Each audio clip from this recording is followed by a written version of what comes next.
High, আমি অনিশা। তো সেদিনকে আমরা সকাল সকাল বেরিয়ে পড়েছিলাম আমার রিসেপশনের ড্রেস কিনতে। তো গেছিলাম কলকাতা বড়বাজার। প্রথমে ট্রেন ধরে চলে গিয়েছিলাম শিয়ালদা, তারপরে ওখান থেকে বাস ধরে চলে গেছিলাম বড়বাজার। গিয়ে তো অনেক ঘোরাঘুরি করার পরে আমাদের রিসেপশন ড্রেস আরও খুঁটিনাটি অনেক জিনিসপত্র কেনা হলো।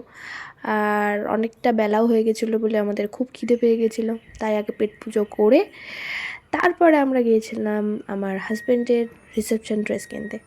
তারপরে ওরটাও পছন্দ হলো। আর এইসব করতে করতেই বিকাল হয়ে গেছিলো, বিকাল কি সন্ধ্যা হয়ে গেছিলো। তারপরে আমরা ট্রেন ধরে চলে যাই ব্যারাকপুর। ব্যারাকপুর থেকে আরও অনেক জিনিসপত্র কিনে অবশেষে আমরা শান্তিপুর ট্রেন ধরি।